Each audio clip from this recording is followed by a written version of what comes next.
আমাদের চ্যানেলের সমস্ত গল্প শুনতে এক্ষুনি সাবস্ক্রাইব করুন আমাদের ইউটিউব চ্যানেলটিকে। বেল আইকনে ক্লিক করতে ভুলবেন না সমস্ত গল্পের আপডেট সবার আগে পাওয়ার জন্য।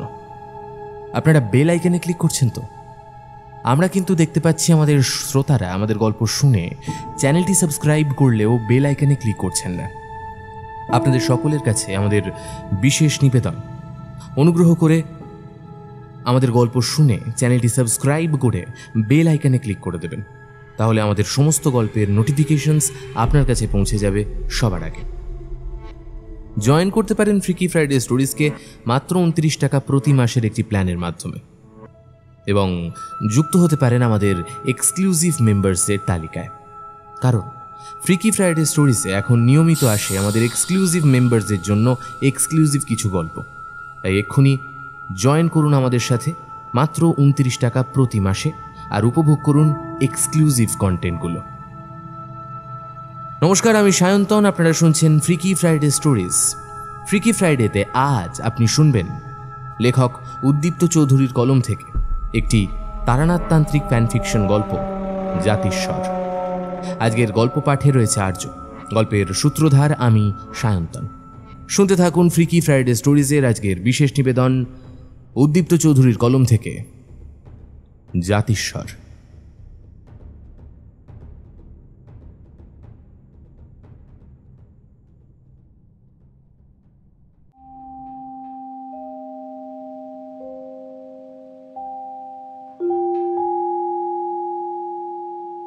আজকের সকালটা একটু অন্যরকম।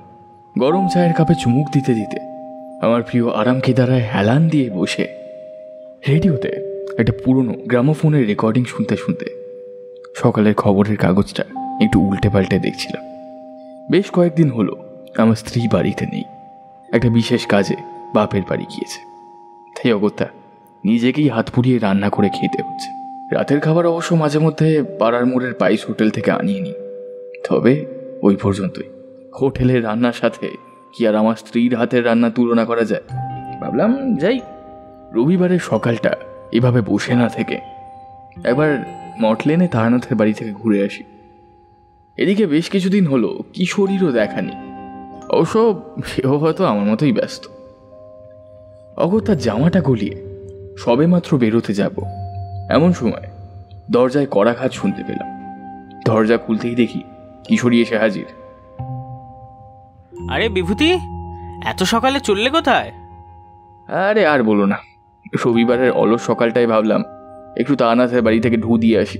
অবশ্য মনে মনে তোমার কথাও ভাবছিলাম যে অনেক দিন তো হলো তোমার কোনো দেখা সাক্ষাৎ নেই, তা তুমি এত সকালে আমার বাড়ির উদ্দেশ্যেই তোমার মেস থেকে রওনা দিয়েছিলে, নাকি অন্য কোনো কারণ ছিল?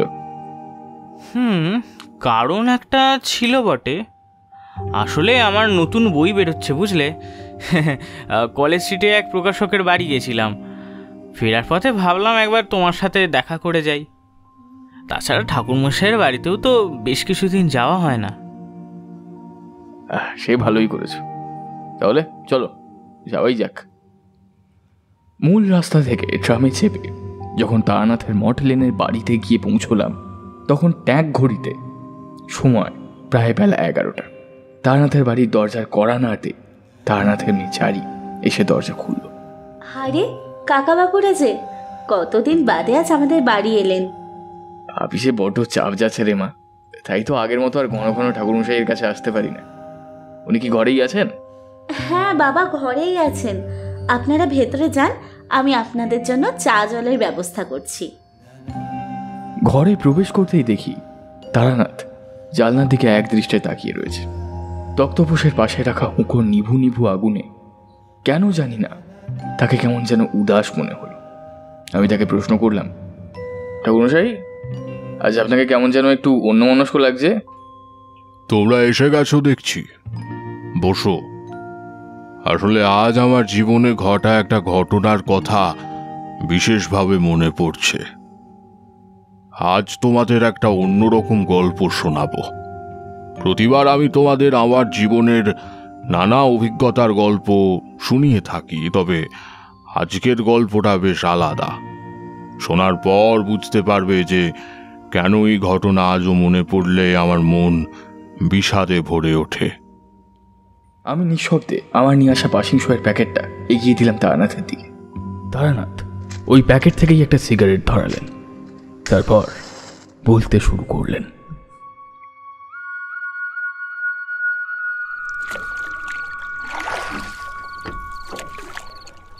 কংসাবতী নদীর উত্তাল ঢেউয়ের তালে তালে ক্রমাগত দুলে চলেছে বজরাটি। বজরা ছাউনির নিচে বসে টিকেতে তামাক সাজাচ্ছেন জমিদার পুত্র বিলাস নারায়ণ। জমিদার পুত্র হওয়া সত্ত্বেও তার মধ্যে কোনো অহংকারী আচরণ চোখে পড়ে না। সম্প্রতি লন্ডন থেকে ব্যারিস্টারি পাশ করে গ্রামে ফিরেছেন তিনি। বিয়ে করেছেন সেও বছরখানেক হলো। তার স্ত্রী শৈলবালা ছিলেন স্বল্প শিক্ষিত এক গ্রাম্য মেয়ে। ছিলেন এই কারণেই কারণ জমিদার স্বয়ং তার লেখাপড়ার দায়িত্ব নিজের কাঁধে তুলে নিয়েছেন। ব্রিটিশ সরকারের অধীনস্থই ভারতভূমি, বিশেষত বাংলার বুকে অশিক্ষিত থাকাটা মোটেই কাজের কথা নয়। স্বয়ং ঈশ্বরচন্দ্র বিদ্যাসাগর যেখানে নারী শিক্ষা প্রবর্তনের ওপর এত লড়াই করে চলেছেন, সেখানে দাঁড়িয়ে সারা জীবন সংসারের জাঁতাকলে বন্দি থেকে কি লাভ, তিনি অন্তত সেটাই মনে করেন। ইদানিং প্রায় একা একাই নানান জায়গায় ঘুরতে চলে যান। কাছারি বাড়ির সমস্ত হিসেব নিকেশ শৈলবালা, মুনিম, হেমেন্দ্রবাবুর সাথে দেখাশোনা করেন। জমিদারবাবুর বয়স হয়েছে, বার্ধক্যের ভারে এখন আর সেভাবে চলাফেরা করতে পারেন না। কংসাবতী নদীর জল ধীরে ধীরে বেড়ে উঠছে উত্তাল ঢেউয়ের তালে। কোনো মতে বনমালী দাঁড় টেনে এগিয়ে চলেছে। পাড়ে উঠে একবার নোঙর ফেলতে পারলেই নিশ্চিত। তবে খানিক দূরে যে নদীর চর দেখা যাচ্ছে, সেখানে যাওয়াটা যে ভীষণ বিপদ সংকুল এবং ঝুঁকিপূর্ণ বটে। উত্তাল ঢেউয়ের তালে তালে বজরাটা ওঠানামা করছে। বজরার ভেতরে ছিটকে আসছে জলের ধারা। মাঝি বনমালী এবার কোনো মতে বলে উঠল, কথা আকাশের পানে চায়ে দেখেন, এখন ঘাটে নাও ভেড়াইতে না পারলে বজরা যে উল্টায় যাইব কথা। জায়গাটা বিশেষ ভালো নয়, এখানে মা ঠাকুরও নাইতে বারবার নিষেধ করেছিল, আপনি তো শুনলেন নাই। এখন যদি বিপদ আসে কথা, তখন কি করুম? বনমালী, এসব গাল গল্পে আমার মোটেই বিশ্বাস নেই।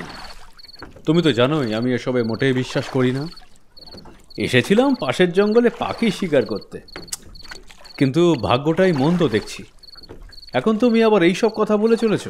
শোনো, এই বাজরা শুধু এই কংসাবতী নদী কেন, সাগর পার করার ক্ষমতা রাখে বনমালী, বুঝলে? আর শোনো, আমায় কর্তা বলে ডেকো না। আমি রাজনারায়ণপুরের জমিদার শ্রী প্রতাপ নারায়ণের একমাত্র ছেলে বিলাস নারায়ণ। এসব ভূত প্রেতের মতো গাল গল্পে আমি মোটেই বিশ্বাস করি না।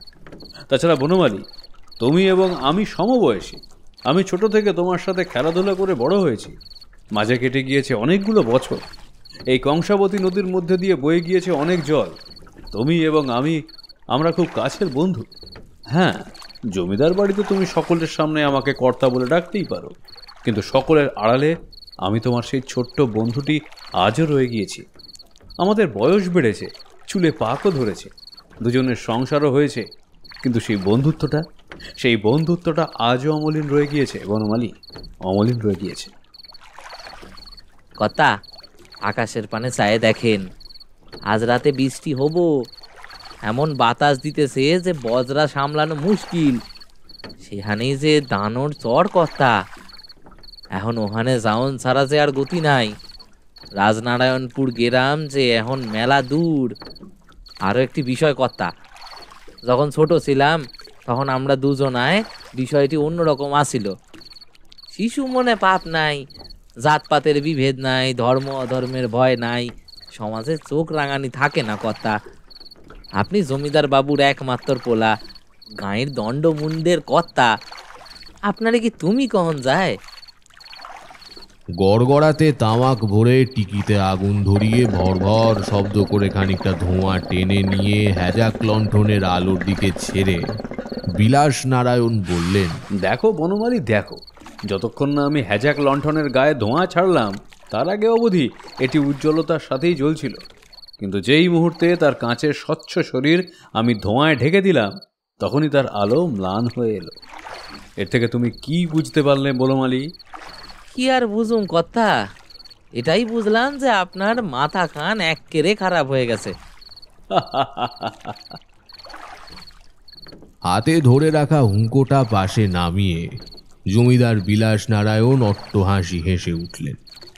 হঠাৎ তার এই হাসির সাথে সাথে বজরায় উপস্থিত দুইজনার মনে হলো কেউ যেন পাল্লা দিয়ে প্রাণপণে হেসে চলেছে। সমগ্র নদী জুড়ে প্রতিটা ঢেউয়ের তালে তাল মিলিয়ে যাচ্ছে সেই হাসির শব্দ। মনে হলো যেন শত সহস্র প্রেম উল্লাস ধ্বনিতে ফেটে পড়ছে। হুঁকোটাকে পাশে নামিয়ে রেখে তার পাশে রাখা শিকারি বন্দুকটা হাতে তুলে নিলেন জমিদার পুত্র বিলাস। বন্দুকের নল খুলে পাশে রাখা বাক্সের ভেতর থেকে একটা কার্তুজ বের করলেন। এরপর দাঁতে কেটে সেই কার্তুজের খানিকটা অংশ ফেলে দিয়ে সেটা বন্দুকের মধ্যে ঢুকিয়ে দুই নলা বন্দুকটা সশব্দে বন্ধ করে দিলেন।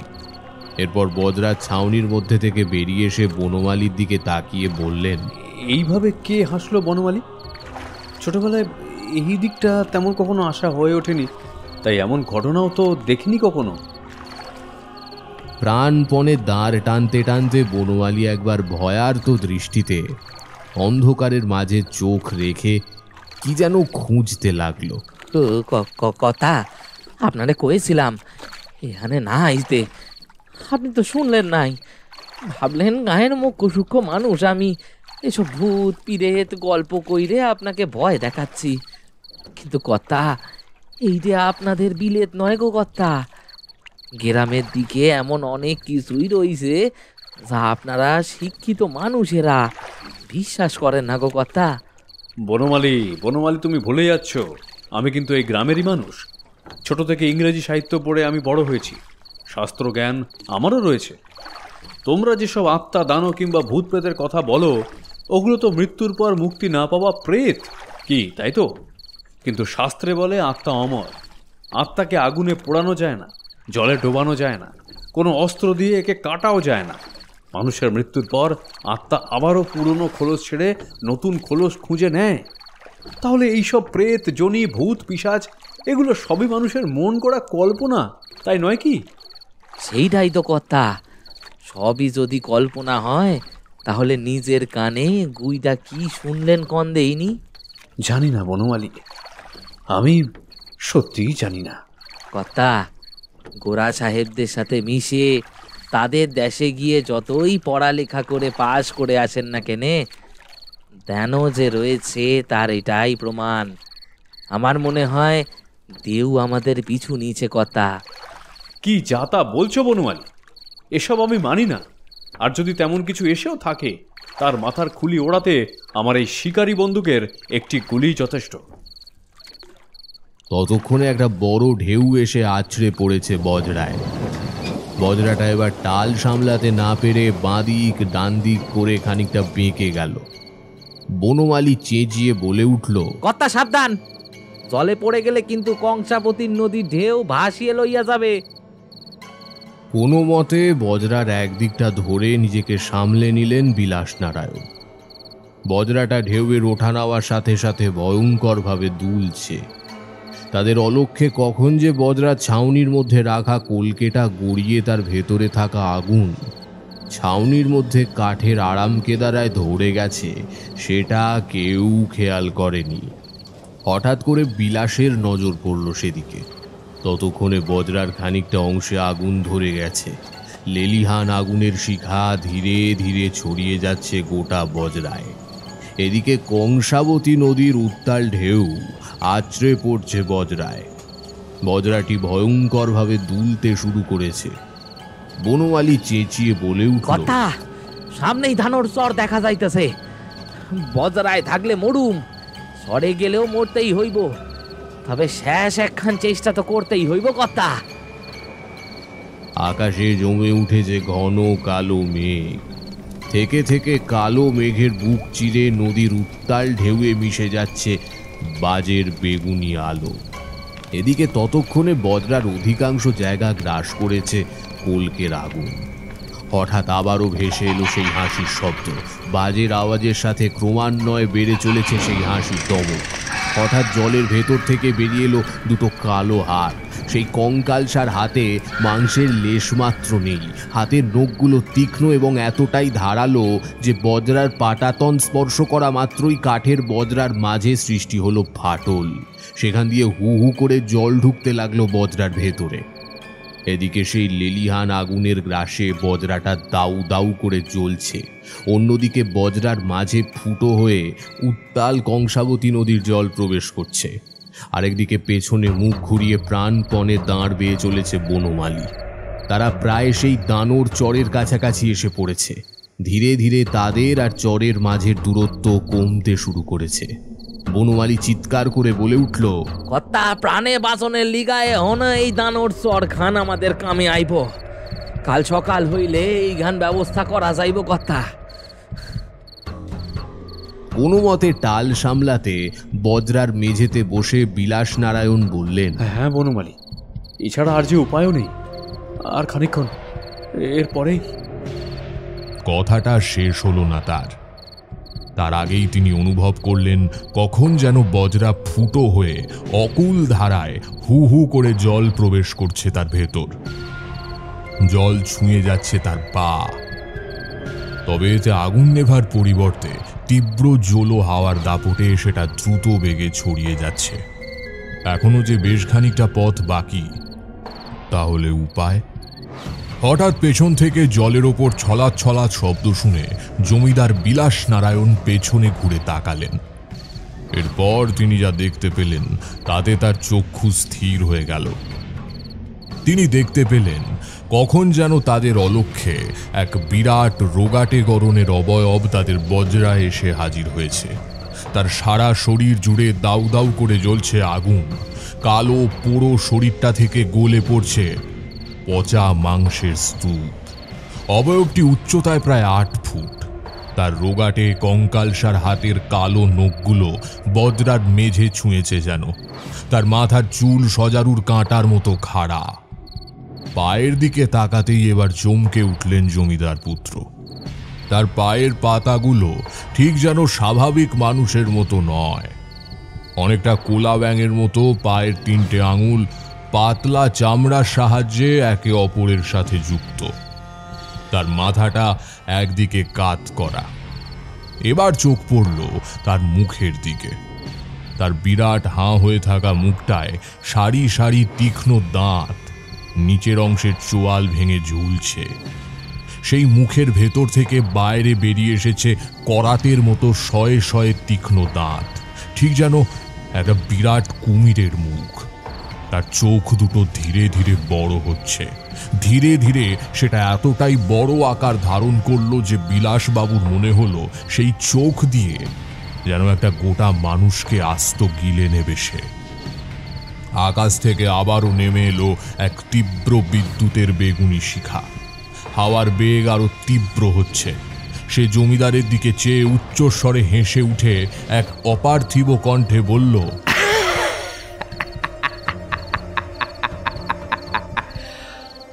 কে বিলাস, আমায় নাকি তুমি বন্দুকের গুলিতে মেরে ফেলবে?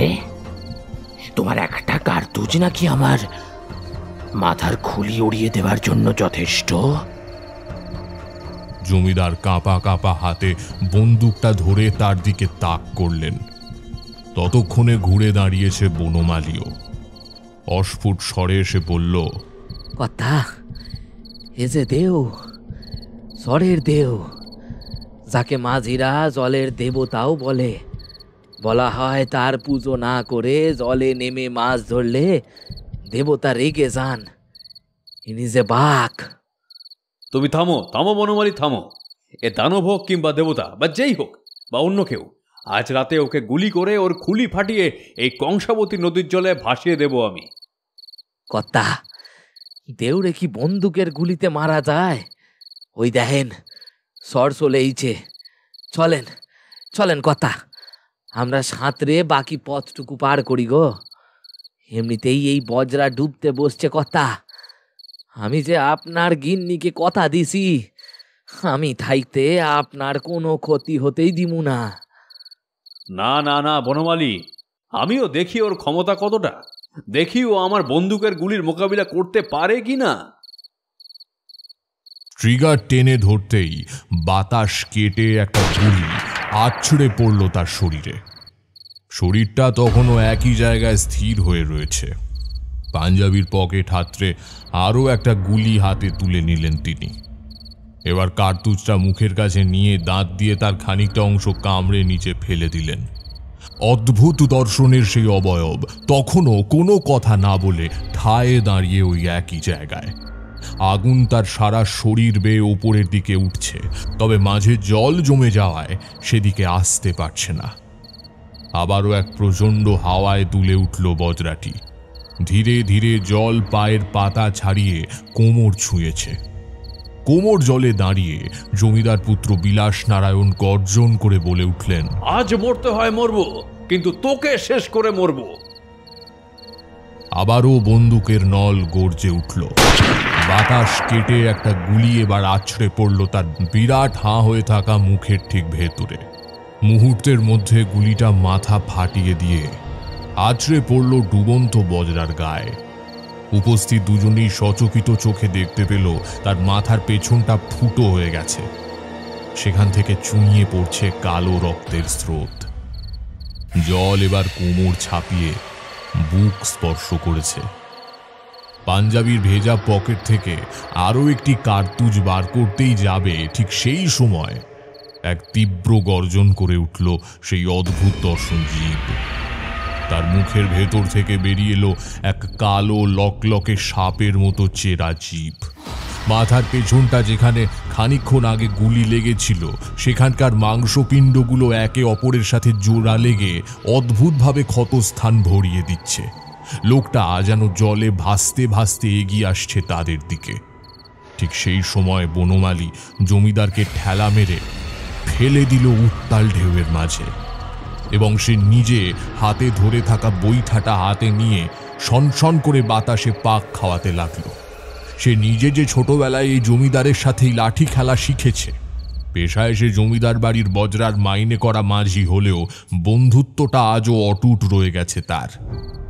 দুই হাতে লাঠিটা পাক খাওয়াতে খাওয়াতে একবার জলের দিকে তাকিয়ে সে চিৎকার করে বলে উঠল, কর্তা, সামনেই চর। জানি না ওখানে গেলে বাঁচুম কিনা, তবে আপনারে আমি প্রাণ থাকতে কিচ্ছু হতে দিবনি। ওদিকে জলে পড়ে ঢেউয়ের তালে তালে ভাসতে ভাসতে কোনো মতে সাঁতরে সেই চড়ায় গিয়ে উঠলেন বিলাস নারায়ণ।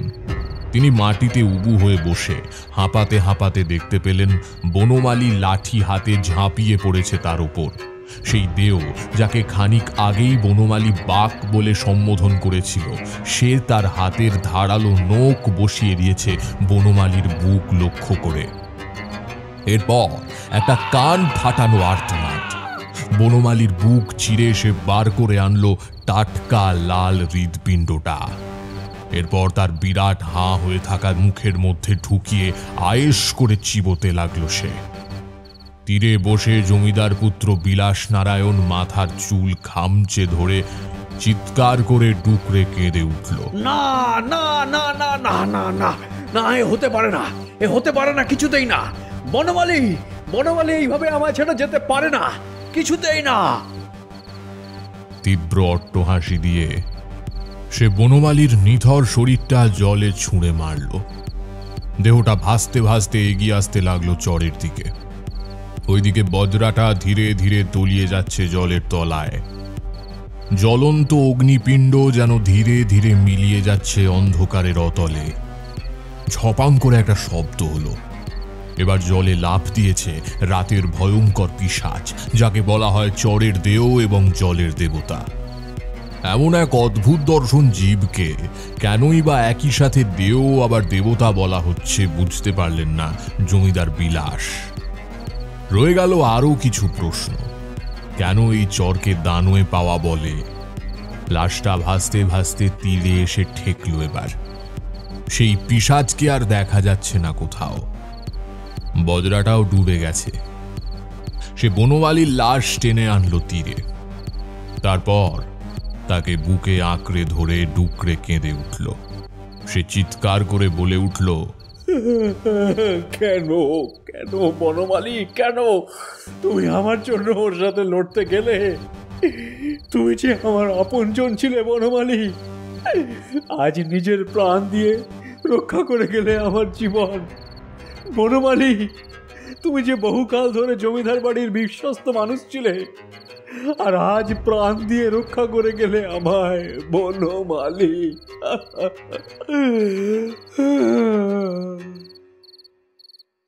বিলাস নারায়ণ যখন উপড়ে নেওয়ার বুকে শূন্যের খাঁচায় মাথা রেখে উন্মাদের মতো কেঁদে চলেছে, ঠিক সেই মুহূর্তে এক তীব্র পৈশাচিক গর্জনে কেঁপে উঠল গোটা চর। তিনি সবিস্ময়ে পেছন ঘুরে যা দেখতে পেলেন সেটা ছিল রীতিমতো অপ্রত্যাশিত। তিনি দেখতে পেলেন বেশ কিছু ছায়া ছায়া অবয়ব বুকে ভর দিয়ে হেঁটে আসছে তার দিকে। তাদের মাথা সম্পূর্ণ ন্যাড়া, সেখানে এক ফোঁটাও চুল নেই। তাদের চোখের মনির রং সাদা, বুকের কাছটায় কেউ যেন খুবলে বের করে নিয়েছে হৃৎপিণ্ডটা। সেই জায়গাটা ফাঁকা, শরীর থেকে টুপটাপ করে ঝরে পড়ছে জলের ফোঁটা। তারা দুই হাতে এবং পায়ে হামাগুড়ি দিয়ে এগিয়ে আসছে তারই দিকে। তাদের হাতের তীক্ষ্ণ ধারালো নখ বসে যাচ্ছে হলুদ বালিতে। খাবলা খাবলা করে ধুলো নিয়ে কোনো এক অজানা কারণে তারা তা ছড়িয়ে দিচ্ছে বাতাসে। মাঝে মাঝেই দেখা যাচ্ছে না তাদের, কারণ সেই মুঠো মুঠো বালি চোখের সামনে সৃষ্টি করেছে ধাঁধা। খানিকটা ধুলো তার চোখেও এসে লেগেছে। দুই হাত দিয়ে চোখ দুটো প্রাণপণে কচলাতে লাগলেন বিলাস নারায়ণ। তিনি চোখে কিছু দেখতে পাচ্ছেন না, শুধু শুনতে পাচ্ছেন কাদের যেন পৈশাচিক উল্লাস ধ্বনি। হঠাৎ পেছন থেকে একটা চেনা কণ্ঠের ডাক শুনে চমকে পেছনে তাকালেন তিনি। ঝাপসা চোখে দেখতে পেলেন এক চেনা অবয়ব তার ঠিক সামনে দাঁড়িয়ে রয়েছে। সে বলে চলেছে, বলেছিলাম না কথা, দেউড়ের চরে যাবেননি? বলেছিলাম না ওখানে গেলে আর কেউ ফেরত আসে না। আপনিও ফিরতে পারবেন না কর্তা, আপনিও যে আমাদের সাথেই রয়ে যাবেন। বনমালীর মৃত শরীরটা কাঁপতে কাঁপতে এগিয়ে আসতে লাগলো তার দিকে। জমিদার নন্দন বিলাস নারায়ণ পালাতে যাবে, ঠিক সেই মুহূর্তে নদীর মধ্যে থেকে একটা কালো হাত তার পা চেপে ধরল। নিয়ন্ত্রণ রাখতে না পেরে সে বালিতে হুমড়ি খেয়ে পড়ল, আর তখনই একে একে সকলে তার শরীর ঘিরে দাঁড়ালো। জল থেকে ধীরে ধীরে উঠে এলো সেই কালো হাতের মালিক, এক ভয়ঙ্কর দানব, যার নাম শুনলেও গায়ের রক্ত ঠান্ডা হয়ে যায়। বাঘ, যে কারোর কাছে দেবতা, আবার কারোর কাছে জলের দানব। কেউ তাকে পুজো করে কয়েকটা কাঁচা মাছ জলের মধ্যে ছেড়ে তারপর জলে নাও ভাসায়, আর যারা তাকে বিশ্বাস করে না, বাঘ তাদের এইভাবে চড়ায় টেনে আনে, কিংবা তাকে মাঝ নদীতে হত্যা করে চড়ায় তার মৃত শরীরটাকে টেনে নিয়ে যায়। এরপর বিলাসের শরীরটার ওপর ঝুঁকে সে কালো লকলকে জিভটা দিয়ে গালটা একবার চেটে নিল। শুধু একবার নয়, প্রায় বার দুয়েক। এরপর সে আকাশের দিকে চেয়ে এক তীক্ষ্ণ কণ্ঠে হুঙ্কার দিয়ে হাত দুটো ওপরে তুলে প্রচণ্ড বেগে নামিয়ে আনলো তার বুকের উপর। একবার, দুবার, তিনবারের বেলায় তার বুকটা দুমড়ে মুচড়ে ছাতি ফেটে গিয়ে সেখানে দেখা দিল একটা গভীর গর্ত। সেই গর্তের মধ্যে ধুকপুক করছে একটা লাল অংশ। প্রবল আক্রোশে এক হাত দিয়ে সেটা ওপরে নিয়ে বিরাট হাঁ হয়ে থাকা মুখের ভেতরে সারি সারি দাঁতের ফাঁকে গুঁজে দিল সে। কচমচ শব্দ করতে করতে পরম আয়েসে সে চিবিয়ে চিবিয়ে খেতে লাগলো সেটি। তার ঠোঁট বেয়ে গড়িয়ে পড়ছে রক্তের লাল স্রোত। এরপর তাকে ঘিরে থাকা বাকি পিশাচগুলোর দিকে চেয়ে সে বিলাসের দেহটাকে এক লাথি মেরে ঠেলে দিল তাদের দিকে। পরক্ষণেই শয়ে শয়ে নরপিশাচ ঝাঁপিয়ে পড়ল তার উপর।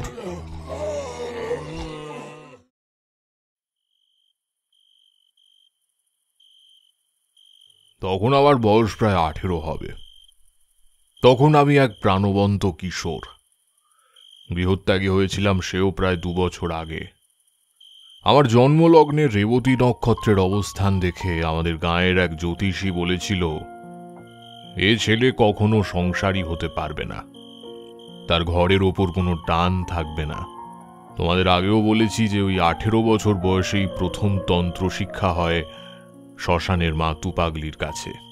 সব সাধনায় সফল হতে পারিনি ঠিকই, কিন্তু মধুসুন্দরী দেবীর আশীর্বাদের ফলে কিছু তন্ত্র শক্তি আয়ত্ত করেছি বটে। তাছাড়া হাত দেখতেও শিখেছি, মানুষের হস্তরেখা বিচার করে ভূত, ভবিষ্যৎ এবং বর্তমান বলতে পারি। এছাড়াও কিছু নিম্নমানের তন্ত্র শিখেছিলাম সেই সময়। এই যেমন ধরো, হাত ঘুরিয়ে বাতাস থেকে ফুল কিংবা মিষ্টি আনা, কোনো জায়গায় মানে কোনো শূন্য স্থানে আগুন জ্বালিয়ে দেওয়া, মানুষের চোখে ধাঁধার সৃষ্টি করা, এসব আর কি। তবে মধুসুন্দরী দেবী বলে গিয়েছিলেন যে যখনই আমি বিপদে পড়ে তাকে স্মরণ করব, তিনি উপস্থিত হবেন। মূলত হাত দেখার কারণেই বলতে পারো আশেপাশের 5টা গাঁয়ে আমার বেশ খানিক নাম ডাক হয়েছিল। এছাড়া ব্রাহ্মণ হওয়ার ফলে এদিক সেদিক পূজা আর্চা, গৃহশান্তি, মন্ত্রবন্ধনী, তাবিজ, কবচ সবের জন্য লোক আসতেই থাকত। তোমরা আমার আজকের এই গল্পে এক অদ্ভুত বিস্ময় বালকের কথা জানতে পারবে, যার প্রকৃত পরিচয় আজ পর্যন্ত কেউ জানে না। তবে তার আগে তোমাদের কাছে আমার একটা প্রশ্ন রয়েছে। আচ্ছা, তোমরা জাতিস্বর বলতে ঠিক কি বোঝো? একটানা কথা বলার পর এই প্রথমবার বিরতি নিল তারনাথ। পাশে রাখা গড়গড়ার নলে মুখ লাগিয়ে একটা ভুর ভুর শব্দ করতে করতে এক মুখ ধোঁয়া টান। তারনাথের কথা শুনে কিশোরীর দিকে এক ঝলক চেয়ে নিয়ে আমি ঠাকুরমশাইকে বললাম, ঠাকুরমশাই, এই কাহিনীর সাথে কি জাতিস্বরবাদের কোনো সম্পর্ক রয়েছে? ঠাকুরমশাই প্রশ্নের উত্তরে আর এক প্রশ্ন শুনে এইবার আমার দিকে খানিক সময় চেয়ে রইলেন। তারপর বললেন, সেই জন্যই বলে সঙ্গদোষ বিভূতি। প্রশ্নের ওপরে প্রশ্ন করা, গল্পের মাঝে বাধা সৃষ্টি করাই তো কিশোরীর কাজ। তোমার আবার এমন মতি হলো কবে থেকে? না না ঠাকুরমশাই, আপনি আমায় ভুল বুঝছেন। আসলে বেশ একটা জমাটি ভূতের গল্প হচ্ছিল, তার মাঝে এমন একটা শব্দ আমার মনেও বেশ দ্বন্দ্বের সৃষ্টি করছে। আপনি তো বলেছিলেন যে মনে কোনো দ্বিধা রাখতে নেই, তাই আর কি বলে ফেললাম। কোনো মতে পরিস্থিতি নিয়ন্ত্রণে এনে আবারও আমি বলে উঠলাম, আচ্ছা ঠাকুরমশাই, এই জাতিস্বরবাদ নিয়ে প্রচুর মতভেদ রয়েছে। সাধারণত বলা হয়ে থাকে যে কোনো ব্যক্তি বয়সে যেমনই হোক, সেটা অনেক সময় জ্ঞান হওয়ার পরেও দেখা যায়, কিংবা জীবনের মাঝপথে এসে যদি সেই ব্যক্তি অসংলগ্নভাবে বলতে থাকে যে আগের জন্মে সে কে ছিল সেটা সে জানে।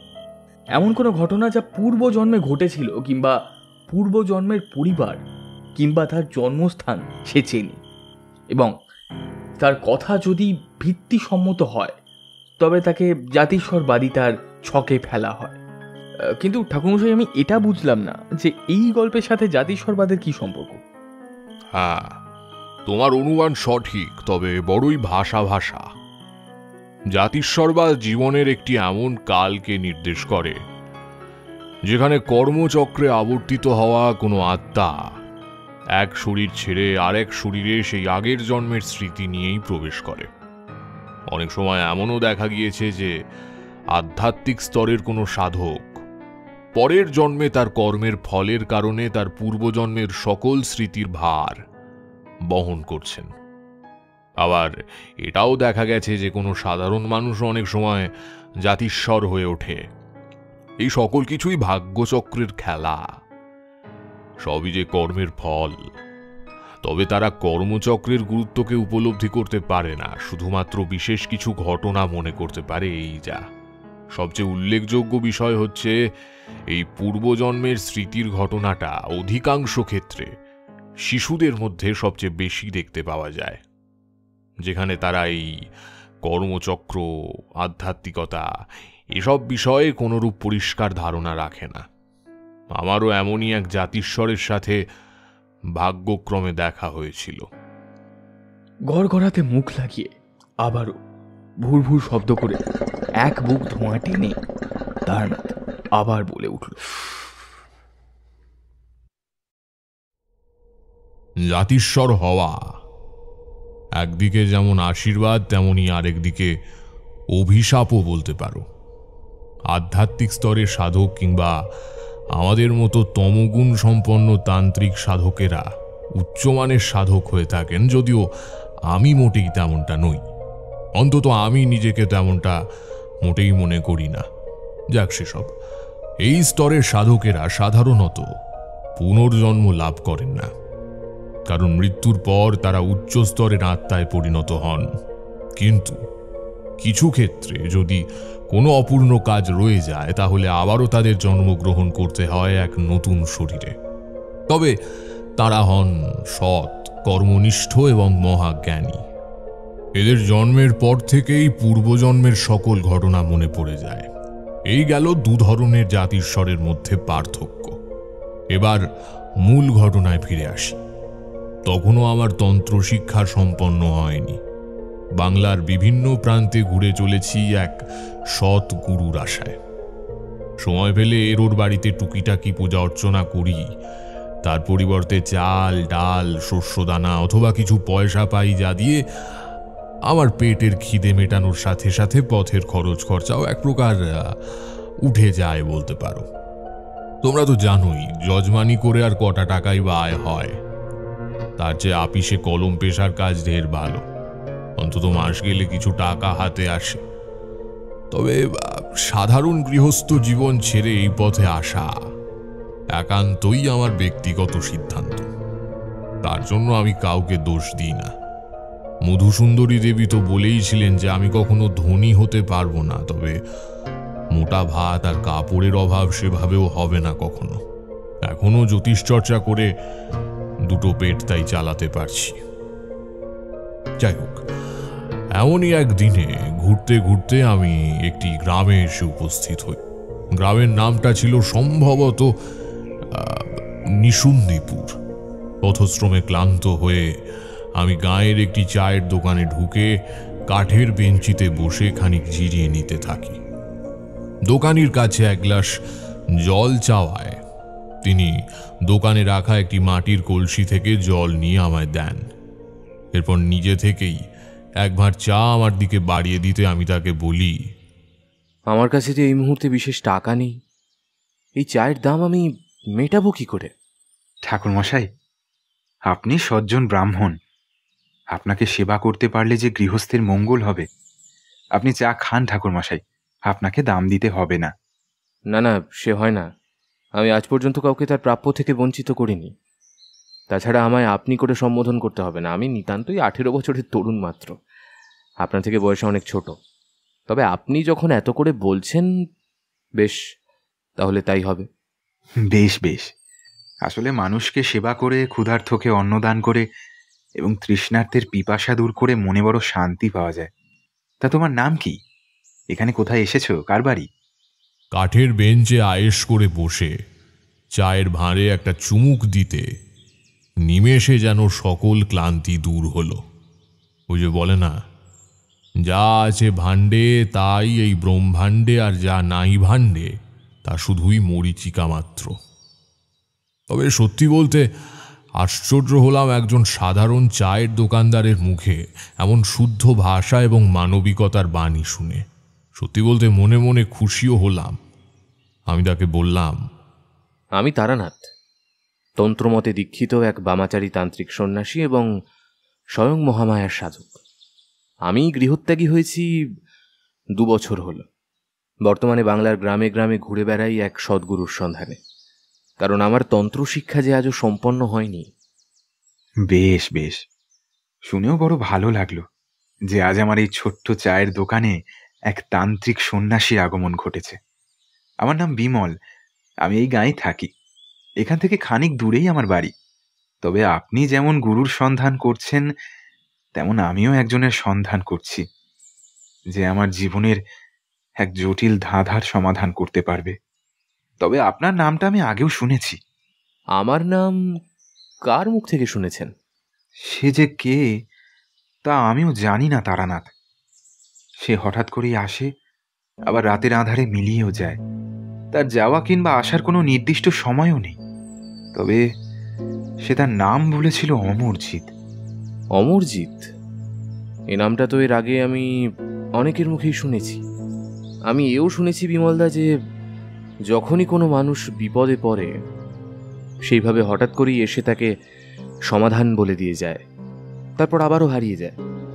হ্যাঁ, সে যে কে সেটা আজ পর্যন্ত কেউই জানতে পারেনি। আচ্ছা বিমলদা, আপনি কতদূর পড়াশোনা করেছেন? পড়তে আর সেভাবে পারলাম কই তারানাথ। ওই ছোটবেলায় পণ্ডিতের টোলে যেটুকু লেখাপড়া শিখেছিলাম তাতেই চলে যাচ্ছে। তাহলে আপনার মুখে এমন শুদ্ধ বাংলা ভাষা, এমন মানবিকতার বাণী, মানে আমি ঠিক বুঝে উঠতে পারছি না। বলবো, সব বলবো ভাই তারানাথ। এই তোমাকে ভাই বলে সম্বোধন করলাম, কিছু মনে করলে না তো? একদমই না, বরং আমি খুশি হয়েছি। এই অচেনা জায়গায় এমন এক দাদা পেলে নেহাত মন্দ লাগে না। তারানাথ, তাহলে এই দাদার একটা ছোট্ট অনুরোধ যে তোমায় রাখতেই হবে। বলো দাদা, আমি নিশ্চয়ই রাখার চেষ্টা করব।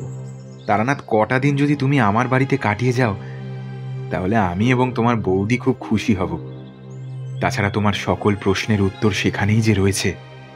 মনের মধ্যে হাজারো প্রশ্নের ঝড় ঘুরপাক খাচ্ছে। জানি না এখানে এসে ঠিক কোন ধরনের ঘটনার মুখোমুখি আমি হতে চলেছি। এও জানি না এই পথের শেষ কোথায়। গ্রামের মেঠো পথ দিয়ে হাঁটতে হাঁটতে সোনালি ধানের ক্ষেত, তার মধ্যে মৃদুমন্দ বাতাসে দুলতে থাকা সোনালি ফসলের গন্ধ নিতে নিতে যখন বিমলদের বাড়ি এসে পৌঁছলাম, তখন দুপুরের সূর্য মাথার ওপর রীতিমতো আগুন ছড়াচ্ছে।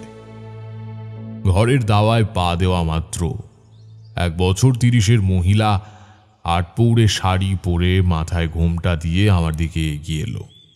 সেই গ্রাম্য মহিলাটি যে বিমলদার স্ত্রী সেটা বুঝতে অসুবিধা হলো না। মহিলাটির আঁচল ধরে রয়েছে 1 বছর 7-এর ছেলে। খালি গায়ে কোনো পোশাক নেই, পরনে শুধু একটি খাটো ধুতি। সে জুলজুলে চোখে আমার দিকে খানিক চেয়ে রইল। মহিলাটি এগিয়ে এসে বিমলদার দিকে জিজ্ঞাসু দৃষ্টিতে তাকাতে এসে বলে উঠল, গিন্নি, এই দেখো কাকে নিয়ে এসেছি। ভগবান বোধ করি এতদিনে মুখ তুলে চাইলেন, এবার হয়তো সকল রহস্যের সমাধান হবে। সেই বিস্ময় বালক এক দুপুরে এই আজকের মতনই এসে হাজির হয়ে বলেছিল যে আমাদের সকল প্রশ্নের উত্তর নিয়ে আসবে এক তমগুণ সম্পন্ন তান্ত্রিক ঠাকুর। ইনি যে সেই ব্যক্তি সরলা, ঠাকুর বোধহয় মুখ তুলে চেয়েছেন। আমি খানিকটা বুঝতে পারলেও পুরোটা বুঝতে পারিনি। তোমাদের তো বলেইছি যে এটা সেই সময়ের ঘটনা যখন তন্ত্র শিক্ষা আমার সম্পূর্ণ হয়নি। সেই সময় দেহান্তরণ, স্তম্ভন, যে কোনো দেবতা কিংবা দেবীকে আমন্ত্রণ মন্ত্রে অভিষিক্ত করা, কিংবা ধরো তপস্যার বলে যোগ মুদ্রায় স্থির হয়ে দেহের 7টি চক্রকে জাগিয়ে তোলা, অথবা আজ্ঞাচক্র সক্রিয় করে কারোর মাথায় বুড়ো আঙুল স্পর্শ করে তার মস্তিষ্কের তরঙ্গ আমার মস্তিষ্কে প্রবাহিত করে তার জীবনে চলতে থাকা কোনো ঘটনা বা তার কোনো জটিল সমস্যার কথা আগে থেকে জানতে পারা, এসব বিদ্যে তখনও আমি আয়ত্ত করিনি। তোমাদের মনে আছে কিনা জানি না, মধুসুন্দরী দেবীর কাছে তন্ত্রশক্তি গ্রহণ করার সময়কালে জীবনের প্রথম সব সাধনাও ব্যর্থ হয়েছিল আমার। তবে পরবর্তীকালে আমি সাহসিকতার সাথে তন্ত্রের বহু গোপন বিদ্যা আয়ত্ত করেছিলাম। তবে হ্যাঁ, হাত দেখে নির্ভুল গণনা করতে পারতাম, ওই একটা গুণ আমার ভেতর ছিল। বিমলদার কথা শুনে তার স্ত্রী সরলা এবার অস্ফুট স্বরে বলে উঠল, তারানাথ তান্ত্রিক। ব্যাস, ওই একটিমাত্র শব্দ এবং তারপরই বিমলদার স্ত্রী আমার সেবা করতে তোড়জোড় শুরু করে দিল। আমি ওনাকে বললাম, আমায় নিয়ে এত ব্যতিব্যস্ত হতে হবে না। আপনি বিমলদার স্ত্রী, মানে আমার মাতৃসম, আর মায়ের বাড়িতে ছেলে এসেছে, এতে এত আয়োজন কিসের? ভাই তারানাথ, সে বললে কি হয়? আমাদের এতদিনের অপেক্ষা যে আজ সফল হয়েছে। অমরজিৎ বলে গেছিল তুমি আসবে, তোমায় আসতেই হবে। এটাই নাকি স্বয়ং মহামায়ার ইচ্ছে। আচ্ছা দিদি, আসলে বিষয়টা ঠিক কি? আমি তো কিছুই বুঝতে পারছি না। ছেলেটি তখনও মায়ের আঁচল চেপে জুলজুলে চোখে আমার দিকে চেয়েছিল।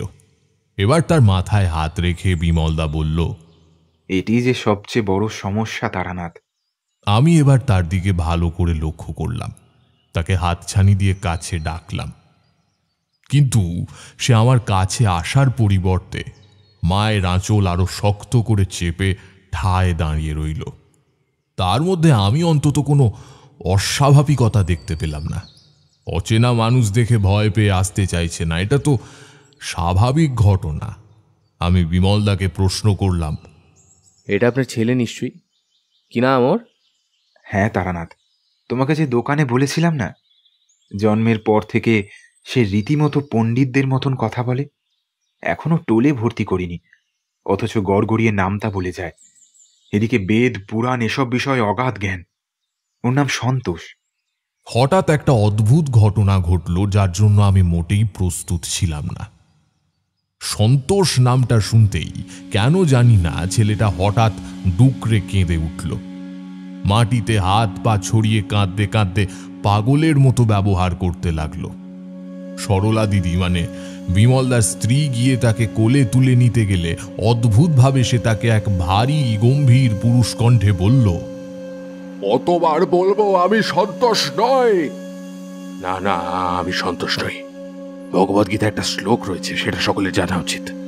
অসাংসি জীর্ণানি পুরা বিহায়া নবানি গৃহস্নাতি নরাপরানি দিহানি বিহায়া জীর্ণানি অন্য সংজাতি নবানি দেহি। অর্থাৎ আত্মা পুরনো শরীর ত্যাগ করে নতুন শরীর গ্রহণ করে, ঠিক যেভাবে আমরা সকলে স্নানের পর পুরনো বস্ত্র ছেড়ে নতুন বস্ত্র পরি। আমি সন্তোষ নই। আমি জমিদারের ছেলে বিলাস নারায়ণ, রাজনারায়ণপুর গ্রামের জমিদারের একমাত্র পুত্র। তারা যে আজও জানে না আমার মৃত্যু ঘটেছে, এবং এই ছোট্ট শরীরের মধ্যে আমি নতুন জন্ম লাভ করেছি। হয়তো আজও আমার স্ত্রী শৈলবালা আমার পথ চেয়ে বসে আছে, আমার বন্ধু বনমালী আমায় রক্ষা করতে গিয়ে বাকের হাতে প্রাণ হারিয়েছে, এবং শেষে সে নিজেই এক জল পিশাচে পরিণত হয়ে আমায় বাকি পিশাচদের সাথে মিলিত হয়ে হত্যা করেছে। বাঘ, হ্যাঁ সেই ভয়ঙ্কর দর্শন বাঘ, এই সকলের মৃত্যুর জন্য সে দায়ী। কথাগুলো বলার সময় আমি স্পষ্ট লক্ষ্য করলাম যে তার দুটো চোখ অস্বাভাবিকভাবে জ্বলে উঠেছে, এবং তারই সাথে চোখে পড়ল আরও একটি জিনিস যা এতক্ষণ খেয়াল করিনি। তার বুকের মাঝে হালকা হলেও আড়াআড়িভাবে একটা চেরা লাল দাগ রয়েছে। এরপর হঠাৎ করে সে আবারও আগের অবস্থায় ফিরে এসে ডুকরে কেঁদে উঠল, ঠিক যেন আগের সেই ছোট্ট বছর সাতেকের সন্তোষ। এমন ঘটনা শুনেছি ঢের, তবে নিজের চোখে দেখলাম এই প্রথমবার। আমার দিকে চেয়ে এবার বিমলদা বললেন, দেখলে দেখলে তুমি তারানাথ, এই কারণে লোক জানাজানি হয়ে যাওয়ার ভয়ে আমি আজও ওকে টোলে ভর্তি করিনি। ওর এই সমস্যা আজ থেকে নয়, বরং জ্ঞান হওয়ার পর থেকেই হচ্ছে। একটা 7 বছরের ছেলের এমন ভারী পুরুষালী কণ্ঠ, এমন স্পষ্ট সংস্কৃত উচ্চারণের শ্লোক পাঠ, এমন জ্ঞান, এমন অদ্ভুত কথাবার্তা শুনলে গায়ের লোক ভূতে পেয়েছে বলে রটিয়ে দেবে। আমরা জানি ও সম্পূর্ণ সুস্থ এবং স্বাভাবিক, কিন্তু সমস্যা ওই একটি, ও নিজের পরিচয় নিয়ে দ্বন্দ্বে রয়েছে। আমি জানি না কিভাবে এই সমস্যার সমাধান করব। আমি এও জানি না ও যা যা বলছে সেসব ওর শিশু মনের কল্পনা নাকি অন্য কিছু। আমি জানি না ও ঠিক কিভাবে হবে। তবে একটা বিষয়, বাকি সকলের সামনে কিন্তু ও সেই রূপ প্রকাশ করে না। শুধুমাত্র 2 জন অচেনা ব্যক্তির সামনেই সে তার এই রূপ প্রকাশ এনেছিল। এক তুমি, এবং অপরজন ছিল সেই অমরজিৎ। আজ থেকে ঠিক 2 বছর আগে, যখন ওর বয়স মাত্র 5 বছর, আমি দোকান বন্ধ করে দাওয়ায় বসে লণ্ঠন জ্বালিয়ে মুড়ি খাচ্ছি। আমার গিন্নি তখন তুলসীতলায় বাতি দিচ্ছিল। সন্ধে হয়ে এসেছে। সন্তোষ আমার পাশে বসে আপন মনেই খেলা করে চলেছে। তখনও সেভাবে কথা ফোটেনি ওর। কোনো ক্রমে মা আর বাবা ডাকটুকু বলতে পারত। তখনও আমরা জানতাম না ওর এই রূপের কথা। গিন্নি পুজো শেষ করবার পর শঙ্খ হাতে 2 বার তাতে ফুঁ দেওয়া মাত্রই সদর দরজার কাছে একটা লম্বা ছায়া পড়ল। এই অসময়ে হঠাৎ অতিথির আগমন ঘটায় প্রথম দিকে একটু চমকে গিয়েছিলাম। আবছা আলো আধারিতে তার মুখটাও স্পষ্ট নয়। তার পরনে এক সাধারণ কাপড়। সে ছিল তোমারই বয়সী একটি ছেলে। ঘরে পা দেওয়া মাত্রই এতক্ষণ ধরে নিজের মনে খেলতে থাকা আমার ছেলেটা হঠাৎই তাকে দেখে মাটিতে হামাগুড়ি দিয়ে নিচে নেমে গেল, এবং গুটি গুটি তার পায়ের কাছে গিয়ে তার ধুতির খুঁট ধরে টানতে লাগলো। হঠাৎ অচেনা ব্যক্তির আগমন এবং তাকে দেখে আমার ছেলের মধ্যে এমন উত্তেজনা, এসব লক্ষ্য করায় প্রথমটা একটু চমকেই গিয়েছিলাম। ছেলে আমার এমনিতে বেশ লাজুক স্বভাবের। সহজে অচেনা লোকের সামনে আসা তো দূরের কথা, কোলেও আসে না। সেই বছর 18-র ছেলেটি সাথে সাথে ঝুঁকে পড়ে আমার ছেলেকে কোলে তুলে নিতেই তার মধ্যে প্রথম যে পরিবর্তনটা চোখে পড়েছিল সেটি হলো তাকে কোলে ওঠানো মাত্রই সে বলে উঠল সে রাজনারায়ণপুর গ্রামে যেতে চায়। সেখানে নাকি আজও শৈলবালা তার জন্য অপেক্ষা করে বসে রয়েছে। অমরজিৎ আমাদের জানিয়েছিল যে তার আগমন ঘটেছে নাকি সন্তোষের জন্যই। সে নাকি জানে যে এটি তার নবজন্ম এবং এক বৃদ্ধা সেই রাজনারায়ণপুর গ্রামে আজও সন্তোষের জন্য অপেক্ষা করে রয়েছে। আমরা তাকে বসতে অনুরোধ করলাম এবং সমস্ত ঘটনা সবিস্তারে জানতে চাইলাম। সে তার পরিচয় দিয়ে আমাদের জানালো যে এক স্ত্রী আজও তার স্বামীর অপেক্ষায় দিন কাটাচ্ছে এবং তার স্থির বিশ্বাস যে একদিন সে ফিরে আসবে। সে এও জানালো যে সৃষ্টির এই চক্রবহুতে কর্মচক্রের কারণে আমাদের সন্তোষের জন্ম হয়েছে ঠিকই, কিন্তু সে আগের জন্মে রাজনারায়ণপুর গ্রামের জমিদারের ছেলে ছিল, যার নাম খানিক আগে তুমি নিজের মুখেই শুনেছ। এবং এরপর থেকে প্রায় সে এমন কিছু কথা বলতো যা সাধারণ কোনো প্রাপ্তবয়স্ক ব্যক্তি বলে থাকে। এমন কিছু স্মৃতির উল্লেখ সে করত যার বিষয়ে আমাদের অন্তত কোনো স্বচ্ছ ধারণা নেই। অমরজিৎ জানিয়েছিল যে ভবিষ্যতে তুমি এই গ্রামে আসতে চলেছ এবং সন্তোষকে আবারও তার স্বাভাবিক অবস্থায় ফিরিয়ে নিয়ে আনতে আমাদের সাহায্য করবে। ঘরের ভেতর খড় বেছানো বিছানায় বসে এতক্ষণ আমাদের কথা হচ্ছিল। বাইরে সন্ধে নেমে এসেছে। সেদিনের মতো আজও সরলা দিদি মানে বিমলদার স্ত্রী সন্ধ্যা আরতি সেরে তুলসী তলায় বাতি জ্বালিয়েছে। কানে ভেসে আসছে শঙ্খধ্বনি। ঘরের কোনায় বসে কয়েকটি মাটির পুতুল নিয়ে এক মনে খেলে চলেছে সন্তোষ। পুতুলগুলো বিভিন্ন চরিত্রকে ইঙ্গিত করছে, অন্তত আমার সেটাই মনে হলো। একটি পুতুল এক রাজার, আরেকটি ধুতি পরিহিত এক প্রজাগোছের যুবকের, সম্ভবত কোনো চাষি কিংবা ভৃত্য হলেও হতে পারে। অপরটি একটি কালো আবলুস কাঠের মতো রঙের এক বিশেষ ধরনের রাক্ষসের। তার ঠোঁটের দুপাশ থেকে দাঁত বেরিয়ে এসেছে। আমি লক্ষ্য করলাম এক মনে খেলতে খেলতে সে প্রথমে ওই কৃষক কিংবা ভৃত্যগোছের মানুষটার সাথে ওই রাক্ষসের একটা কাল্পনিক লড়াই শুরু করলো। দুটি মাটির পুতুল এসে কি ঠোকাঠুকি তোমাদের বলে বোঝাতে পারবো না। আমায় সেদিকে ঠায় তাকিয়ে থাকতে দেখে বিমলদা বলে উঠল, গেল বছর গ্রামের মাঠে মেলা লেগেছিল তারানাথ। একটি দোকানে এমনই কিছু মাটির পুতুল নিয়ে পসার সাজিয়ে বসেছিল এক দোকানি। সেখানে ঠাকুর দেবতারও বিস্তর মাটির পুতুল ছিল। এছাড়া রাজা রানী, মাটির সিংহাসন, মাটির সৈনিক, নৌকায় সবই ছিল। ছিল বাংলার নানান ধরনের ভূত, প্রেত, রাক্ষসের মূর্তিও। আমার ছেলে কেন জানি না বেছে বেছে এই 3টি পুতুল কেনার জন্যই বায়না ধরেছিল। আর সন্ধে হলেই এগুলো নিয়ে সে খেলতে বসে যায়। কি যে করি তা সত্যি বুঝতে পারছি না আমি তারানাথ। আমি বিমলদার কথার কোনো প্রত্যুত্তর না দিয়ে আবারও সেই দিকে চেয়ে রইলাম।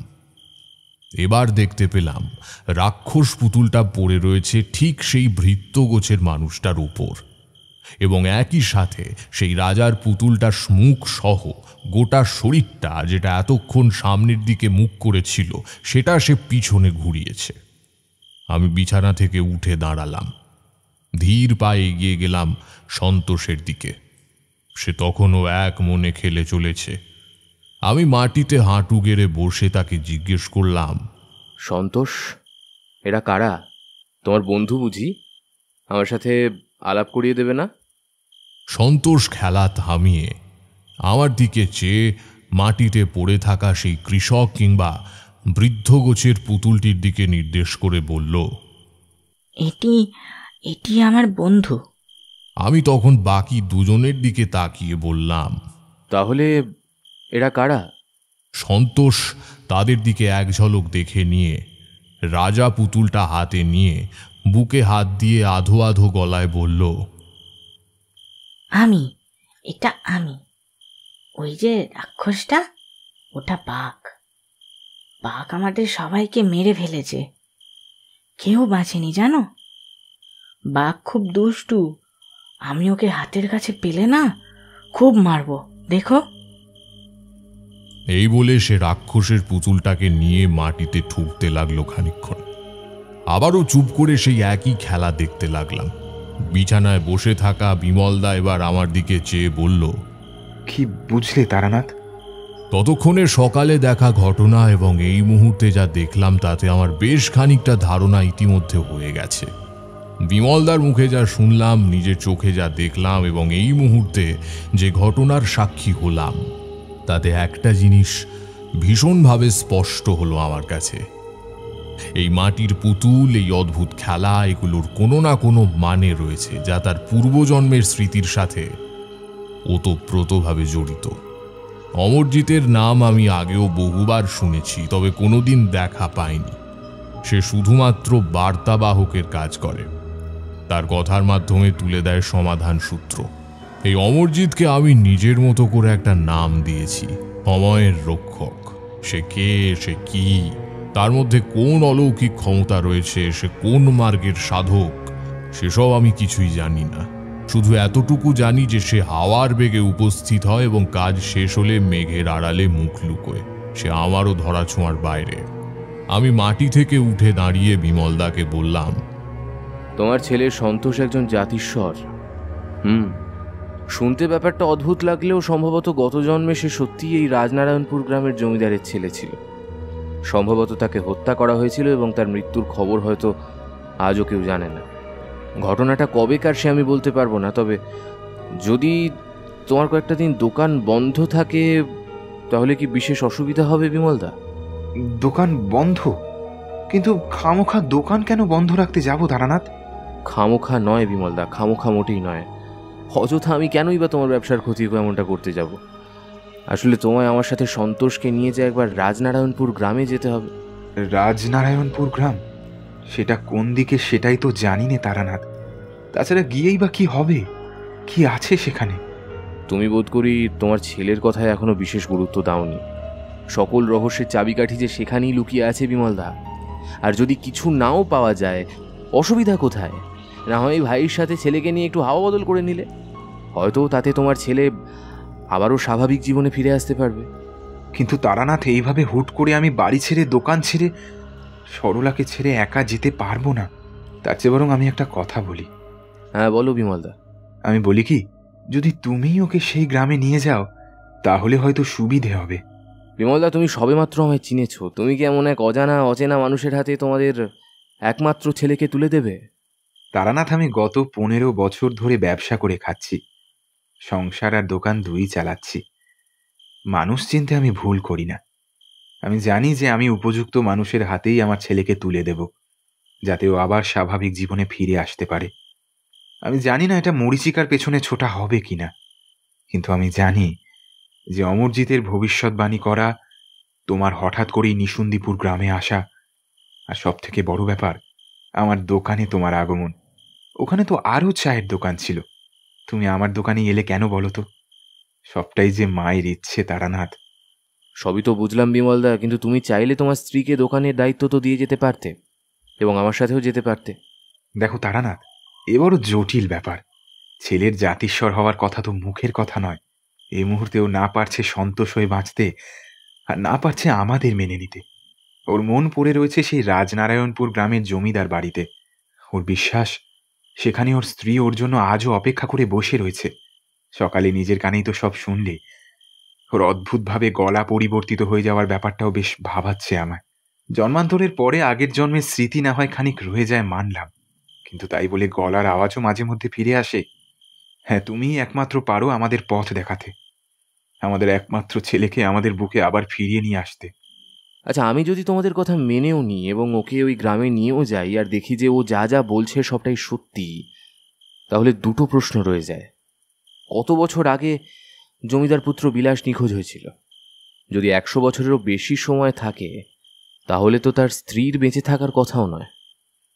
আমাদের কথা সন্তোষ খেলা থামিয়ে দিয়ে কখন যেন মন দিয়ে শুনছিল সেটা খেয়াল করিনি। হঠাৎ একটা খসখস শব্দ শুনে তাকিয়ে দেখি একটা ছোট ইঁটের টুকরো দিয়ে সে কী সব যেন মেঝেতে আঁকিবুকি কেটে চলেছে। আমি ঝুঁকে দেখলাম সেখানে 5-এর ঘরের নামতা লিখে চলেছে। বিমলদা আমার দিকে তাকিয়ে স্মিত হেসে বলল, এমনটা প্রায় ঘটে তারানাথ। ওই যে বলেছিলাম না, সন্তোষ পণ্ডিত মশায়ের টোলে না গিয়েও 1 থেকে 10-এর ঘরের নামতা আউড়ে যায়।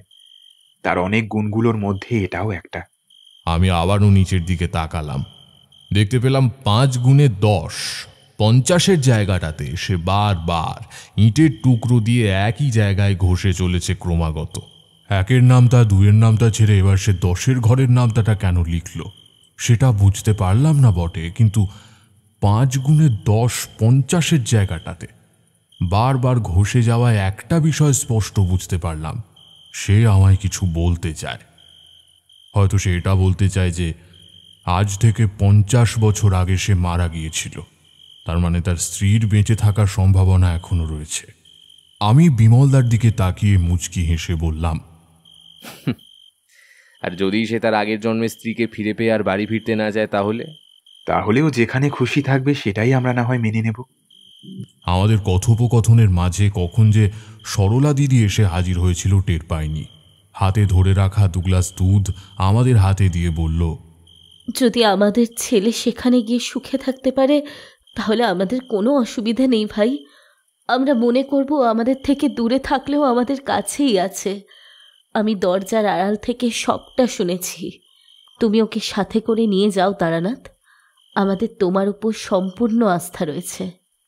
মাটিতে বসে থাকা সন্তোষ কি বুঝলো জানি না, সে ছুটে এসে মায়ের আঁচল চেপে ধরল। সরলা দিদি ওকে কোলে তুলে নিয়ে বলল, কাল তুই তোর নিজের বাড়িতে ফিরতে চলেছিস খোকা, তোরই মাকে ভুলে যাবি না তো? প্রত্যুত্তরে সে কিছুই বলল না, শুধু সরলা দিদিকে জড়িয়ে ধরল। আসলে মাতৃস্নেহ বড়ই বিচিত্র। যতই জীবনে প্রলোভন আসুক না কেন, মাকে ছেড়ে যাওয়া ভীষণ কঠিন। আমি নিজেও গৃহত্যাগী হয়েছিলাম, আমি জানি মাকে ছেড়ে থাকতে কতটা কষ্ট হয়। কিছু প্রশ্নের উত্তর এখনো আমার অজানা রয়ে গিয়েছিল, বিশেষ করে একটা 7 বছরের শিশুর গলায় অমন প্রাপ্তবয়স্ক পুরুষের মতো গুরুগম্ভীর স্বর। আমি জানতাম আমার সকল প্রশ্নের উত্তর লুকিয়ে রয়েছে সেই রাজনারায়ণপুর গ্রামে। পরের দিন সকালে তল্পি তল্পা গুটিয়ে পথে খিদে পেলে খাওয়ার জন্য মুড়ি মুড়কি পুঁটলিতে বেঁধে নিয়ে আমি সন্তোষের হাত ধরে রাজনারায়ণপুর গ্রামের উদ্দেশ্যে রওনা দিলাম। পথের খরচের জন্য বেশ কিছু টাকা বিমলদা আমার হাতে আগেই দিয়ে দিয়েছিলেন। এখান থেকে স্টেশন, তারপর ট্রেনে চেপে আরও বেশ মাইল খানেক পথ পাড়ি দিয়ে বর্ধমান স্টেশন, সেখান থেকে টাঙা কিংবা গরুর গাড়ি ভাড়া করে সোজা রাজনারায়ণপুর। সাধক হওয়ার সুবাদে এবং ভবঘুরে জীবন কাটানোর ফলে আমায় নানা জায়গায় যেতে হয়েছে, ফলে বাংলার প্রতিটা জায়গায় আমার হাতের তালুর মতো চেনা।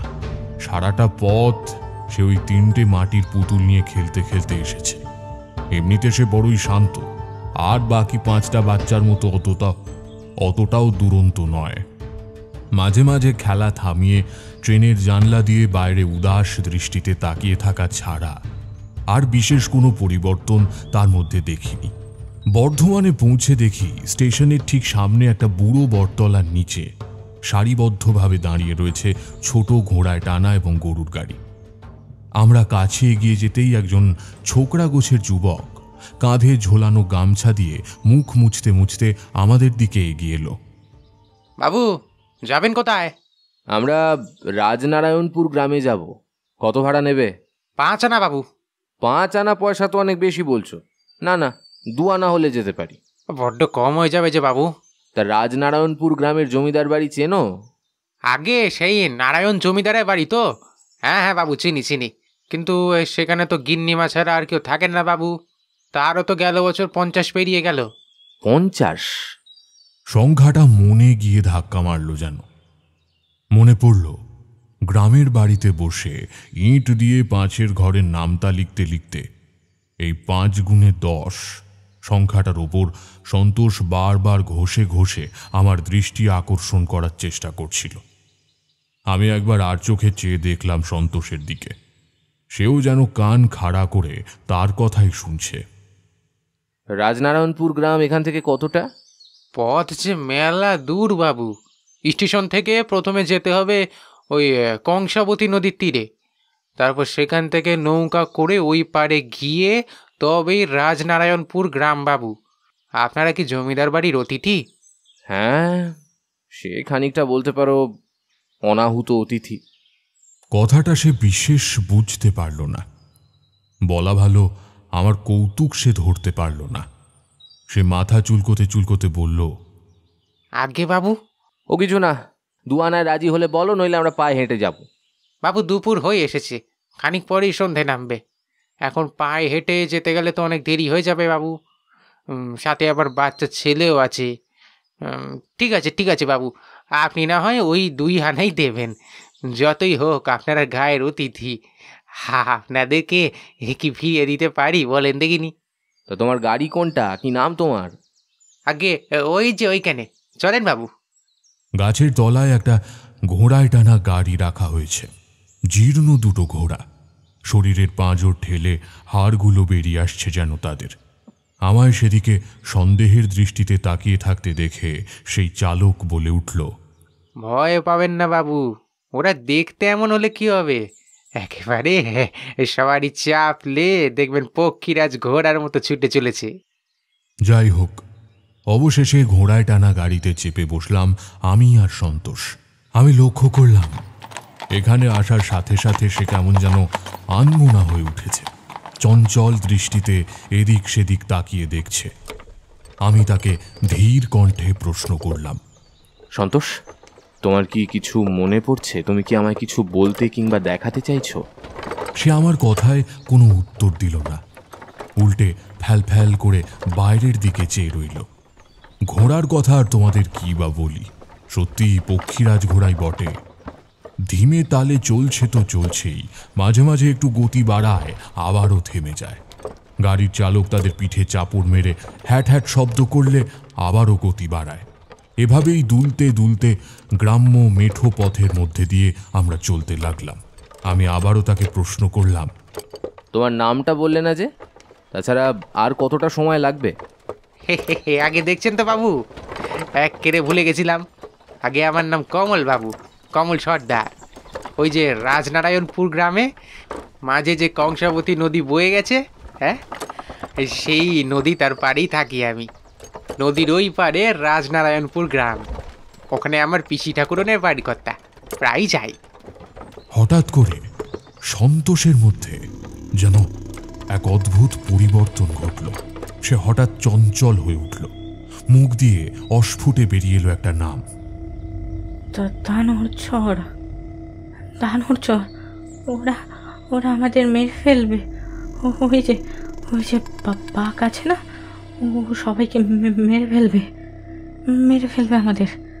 কথাগুলো বলতে বলতে প্রচণ্ড ভয়ে সে আমায় আঁকড়ে ধরে থরথর করে কাঁপতে লাগলো। কথাগুলো বোধ করি কমলের কানেও গিয়েছিল। সে ঘাড় ঘুরিয়ে অদ্ভুতভাবে একবার তাকালো আমাদের দিকে, বিশেষ করে সন্তোষের ভয়ার্ত চাহনির দিকে। এরপর সে আমায় উদ্দেশ্য করে বলল, আপনারা নিশ্চয়ই রাজনারায়ণপুর গ্রামে আগেও এসেছেন? না, কিন্তু কেন বলো তো? ওই দুধের শিশু দানর চরের ব্যাপারে কি করে জানলেন বাবু? সেই চর তো কবেই নদীর তলায় ডুবে গিয়েছে। ডুবে গেছে মানে? ফস করে একটা দীর্ঘশ্বাস ছেড়ে কমল বলল, হ্যাঁ, সে অনেককাল আগের ঘটনা বাবু। আমার বাপ ঠাকুরদার মুখে শুনেছিলাম। সেই কংসাবতী নদীর মাঝখানে একটা চড়া ছিল, তো হঠাৎ করে নদীর ওপরে জেগে উঠেছিল সেই চড়া। এক বিশাল দ্বীপ, যেখানে ধু ধু করছে শুধু বালি।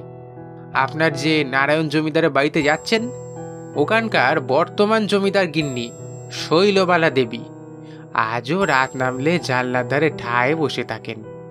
কেউ বলেন তিনি পাগল হয়ে গেছেন, আবার কেউ বলে নাকি আজও তার স্বামী, মানে তখনকার জমিদার বাবুর একমাত্র ছেলে বিলাস নারায়ণের পথ সে বসে রয়েছেন। এমনই এক ঝড় জলের দিনে তিনি ওই নদীর আরেক দিকে যে ঘন জঙ্গলটা রয়েছে না বাবু, সেখানে পাখি শিকার করতে গিয়েছিলেন, কিন্তু আর ফিরে আসেননি। সবাই বলে ওকে নাকি বাঘ তাড়িয়ে নিয়ে গেছিল একেবারে দানর চরে।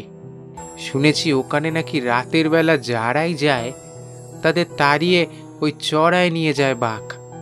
ওই চড়ায় তারাই থাকে যাদের ওই বাঘ মেরেছিল।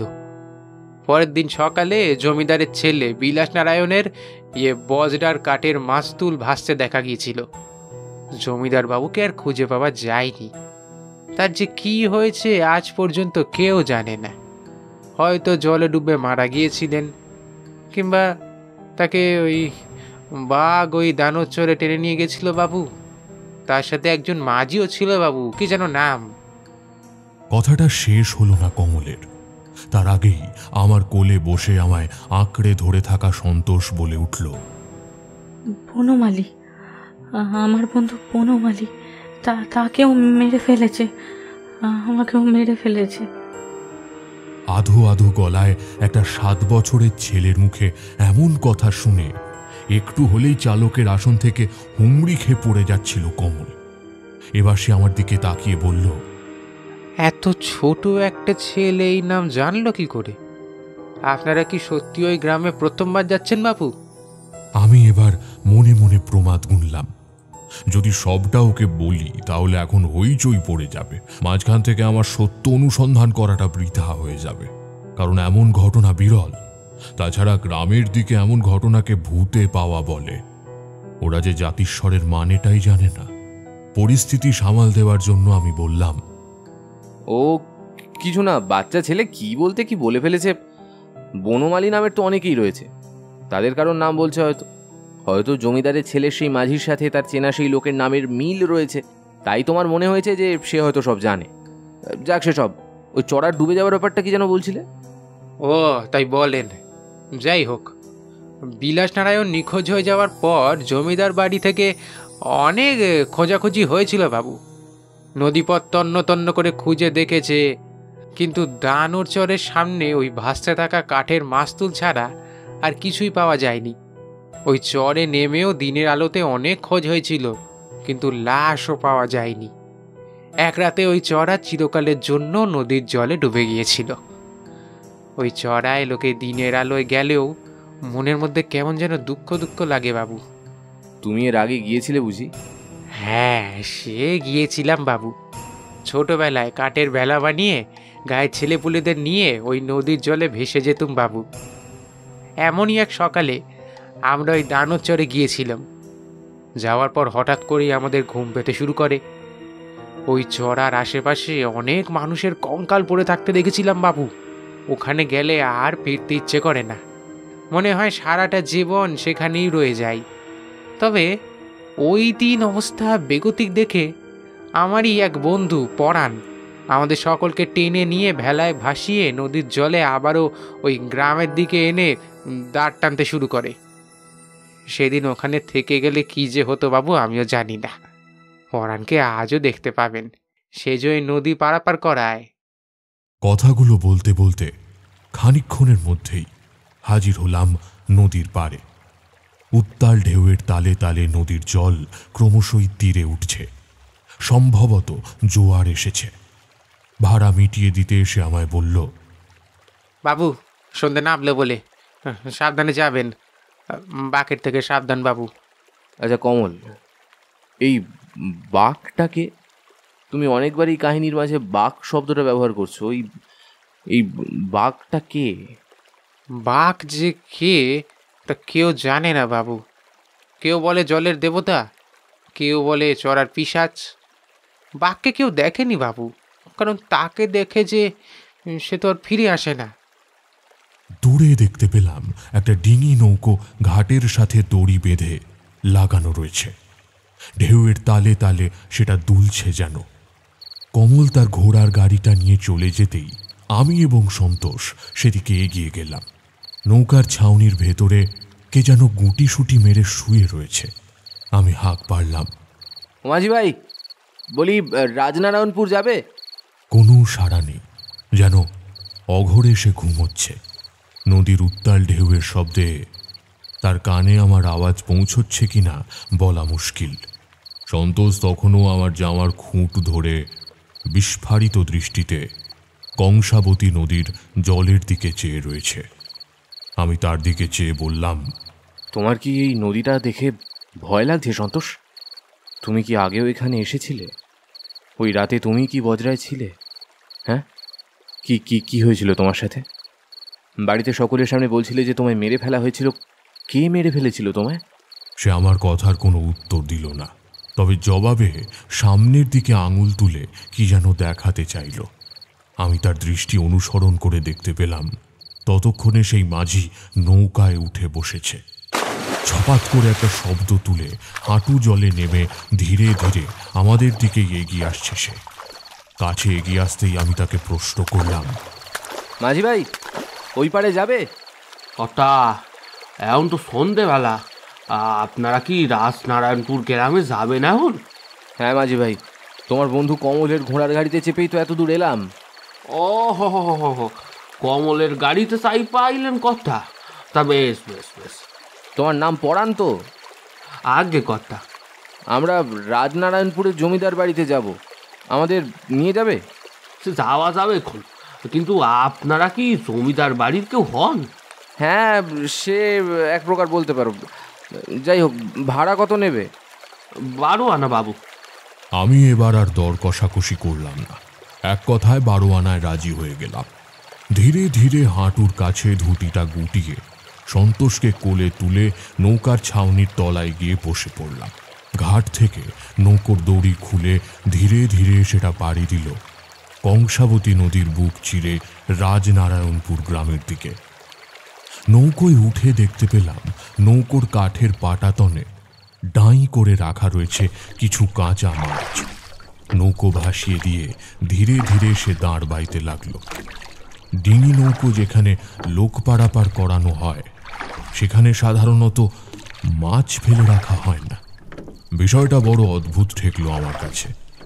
আমি পরাণকে জিজ্ঞেস করলাম, আচ্ছা, তুমি কি অন্য সময় মাছ টাছ ধরে হাটে বিক্রি করো? না কথা, কেন বল নেই? না, আসলে নৌকোয় মাছ দেখছি তো, তাই জিজ্ঞেস করলাম আর। ও তাই কর। আসলে কথা, মাছগুলা আমার লগে নয়, নদীর দেবতা বাকের জন্য রাখা। দেবতার কাছে মাছ না দিলে যে দেবতা রেগে যান। দেবতা? কথা, কারোর কাছে দেবতা, কারোর কাছে দেও। সকলে সে তারে ডরায় কথা, সকলে সে তারে ডরায়। ভয় পায়? কিন্তু কেন জানি না কথা, তবে শুনছি দেবতা রেগে গেলে কাউরে ছাড়ে না। কমলের মুখে শুনলাম তুমি নাকি সকলকে নিয়ে সেই দেবের চড়ে গিয়েছিলে। কথা, ফিরে আসতে পেরেছি সেইটাই আমার ভাগ্য, নইলে সে কি হতো কে জানে। চড়াটা ডুবে গেছে শুনলাম। কথা, তবে মাঝে মাঝে নাকি সেই সরা সেগে ওঠে যখন আবারও নদীতে বাঁকড়ে দেখা যায়। খারাপ কথা, দেবতারে মাছ গুলান দিয়ে দিই।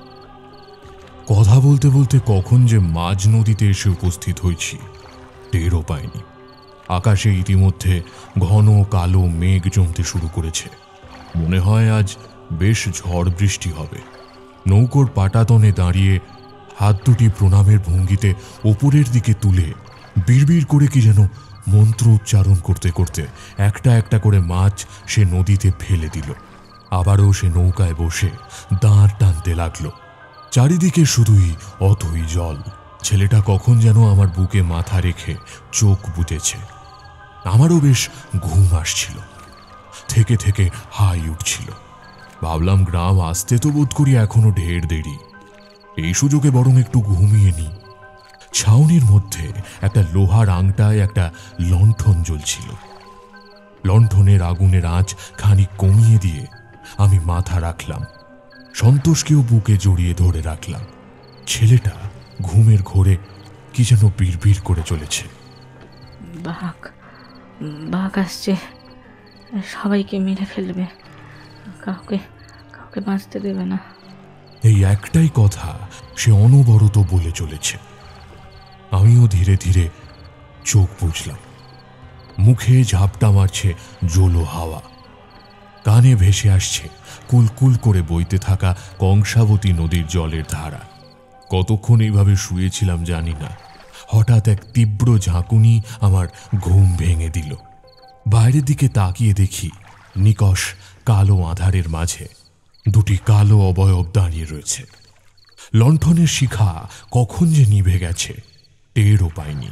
নিকষ কালো আধারে যতদূর চোখ যায় বুঝতে পারলাম পরাণ মাঝির দেহটা মাটি থেকে দুহাত উঁচুতে শূন্যে ঝুলছে। যেন মনে হলো কেউ যেন তার গলা চেপে ধরে রেখেছে। বাইরের দিকে চোখ গেল আমার, দেখতে পেলাম দূরে দেখা যাচ্ছে একটা চর। হঠাৎ করেই যেন জলের ওপর ভেসে উঠেছে। আমি ধীরে ধীরে কাছে এগিয়ে যেতেই যা দেখলাম সেটা আমি আজও ভুলতে পারিনি। আমি দেখতে পেলাম নৌকোর পাটাতন থেকে পরাণের দেহটা শূন্যে ঝুলছে, যার গলা চেপে ধরে রেখেছে এক অদ্ভুত দর্শন জীব। তার সারা শরীর কালো আঁশে ঢাকা, তার মুখে দেখা যাচ্ছে একটা বিরাট হাঁ, যার ভেতরে সারি সারি তীক্ষ্ণ দাঁত, তার হাতে করাতের মতো ধারালো লম্বা নখ। তার পায়ের পাতা বড়ই অদ্ভুত, ঠিক যেন কোনো জলচর প্রাণীর পায়ের পাতা, যা পাতলা চামড়া দিয়ে একে অপরের সাথে যুক্ত রয়েছে। কখন যে সন্তোষের ঘুম ভেঙে গেছে খেয়াল করিনি।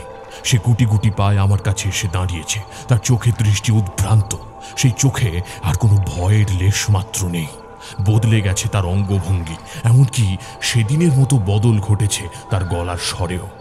এক ভারী পুরুষালী কণ্ঠে সে বলে উঠল, ওকে ছেড়ে দে বাঘ, তুই অনেক মানুষের প্রাণ নিয়েছিস, আমায় হত্যা করে বুক থেকে হৃৎপিণ্ড খুবলে বার করে নিয়েছিস, আমার বন্ধু বনমালীকেও ছাড়িসনি। তুই নিজেকে জলের দেবতা বলিস? তুই তো আমার ঘৃণারও পাত্র নস। ক্রুদ্ধ স্বরে এক পাশবিক গর্জন করে পরাণের দেহটা আছড়ে ফেলল সে। এরপর আমার সামনেই হাতের তীক্ষ্ণ ধারালো নখ সে সন্তোষের বুকে বসাতেই যাবে, ঠিক সেই সময় আমি উপলব্ধি করলাম আমার সারা শরীর থেকে এক চোখ ধাঁধানো তেজ ঠিকরে বেরিয়ে আসছে। এমনটা আগেও হয়েছে, যখনই কোনো অশুভ শক্তির মুখোমুখি হয়েছি, নিজে থেকেই আমার ভেতরে এক অদ্ভুত শক্তি অনুভব করেছি আমি। দেহবন্ধনী মন্ত্রটুকু আগেই জানতাম, গৃহবন্ধনীও জানা ছিল। মুহূর্তের মধ্যে বিড়বিড় করতে করতে আমি দেহবন্ধনী মন্ত্র জপ করতে লাগলাম। ধীরে ধীরে আমাকে এবং সন্তোষকে ঘিরে এক সাদা বলয়ের সৃষ্টি হলো। চোখ ধাঁধানো আলোয় ভরে গেল গোটা নৌকো। পরাণ তখনও পাটাতনে পড়ে রয়েছে, তার ঘাটটা একদিকে হেলানো, তবে প্রাণ রয়েছে এখনো। সন্তোষের মুখে এমন কথা শুনে সেই ভয়ঙ্কর দর্শন পিশাচ এক পা দিয়ে পরাণের দেহকে একদিকে ঠেলে সরিয়ে ধীরে ধীরে এগিয়ে আসছে আমার দিকে। তার চ্যাপটা পায়ের পাতা দিয়ে এক অদ্ভুত থপ থপ শব্দ করতে করতে এগিয়ে আসছে সে। এই কণ্ঠ সে আগেও শুনেছে।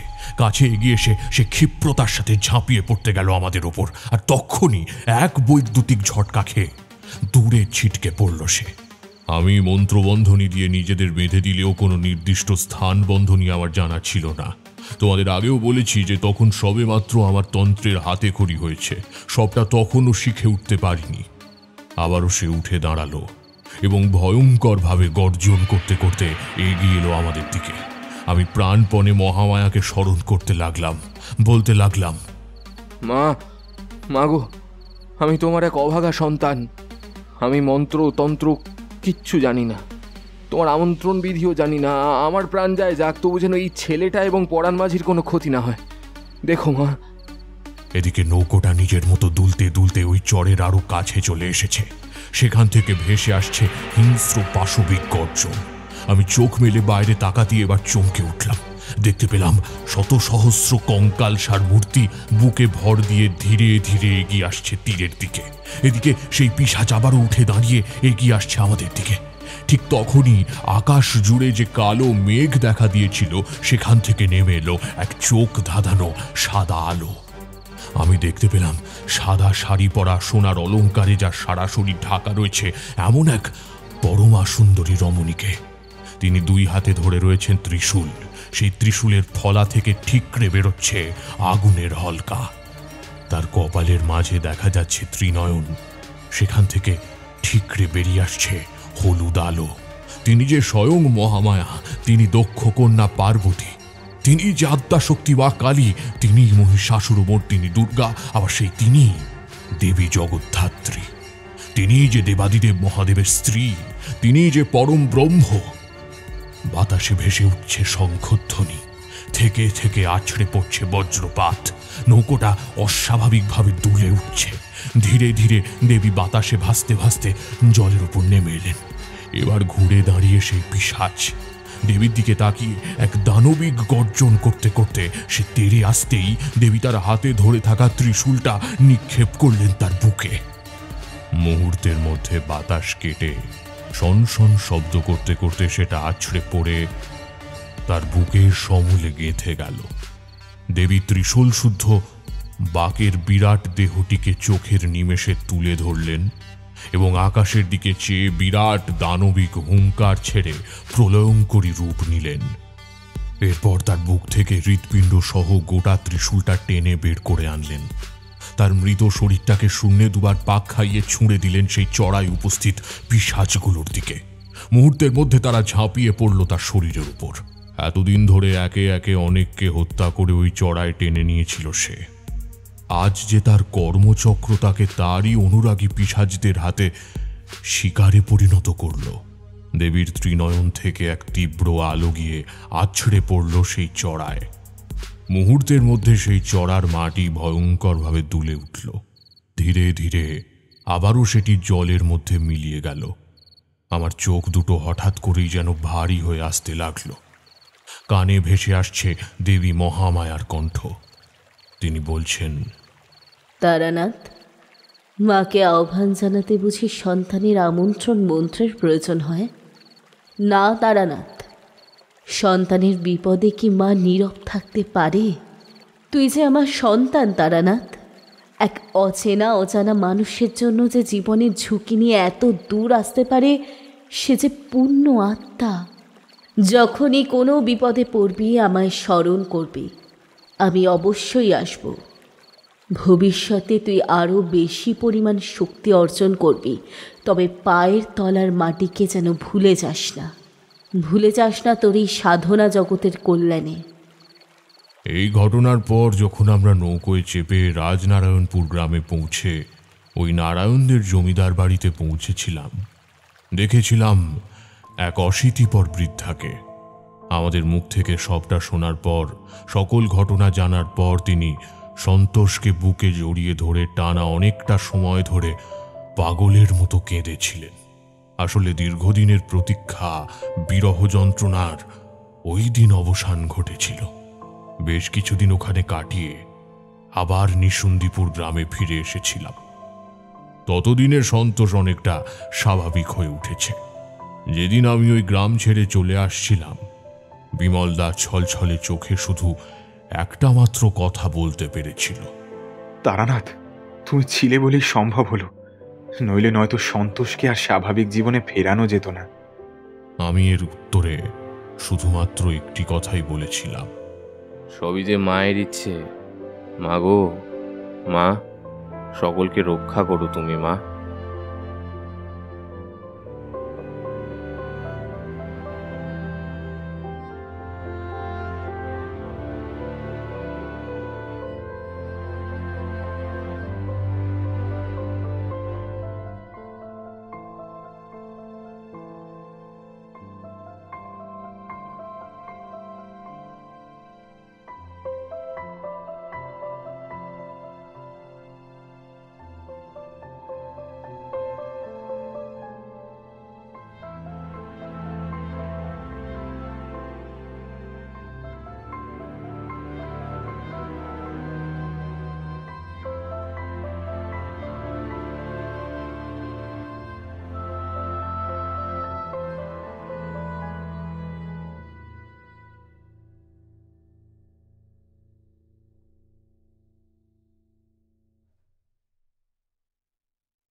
এতক্ষণ আপনি শুনছিলেন জাতিস্বর, রচনা উদ্দীপ্ত চৌধুরী।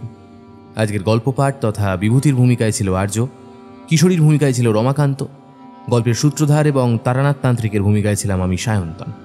অন্যান্য চরিত্রে আমার সাথে ছিল পার্থ, সৌরভ, সৌমদীপ, তৃষা, শুভম এবং নীল। এই গল্পের নাট্যরূপ নির্মাণে ছিল উমা, শব্দ সংযোজনে ছিল রণজয়, আবহ সঙ্গীত ও স্পেশাল এফেক্টসে ছিল শঙ্খ। এই গল্পের প্রচ্ছদ নির্মাণ করেছে পিক্সেলের থেকে সৌভিক। কেমন লাগলো আজকের গল্পটা? যদি গল্পটা আপনাদের ভালো লাগে অবশ্যই ভিডিওটিকে একটি লাইক করে দেবেন, চ্যানেলটা সাবস্ক্রাইব করতে ভুলবেন না, বেল আইকনে ক্লিক করে দেবেন সমস্ত গল্পের আপডেট এবং নোটিফিকেশনের জন্য। আজকের মতো এখানেই শেষ করছি। নমস্কার।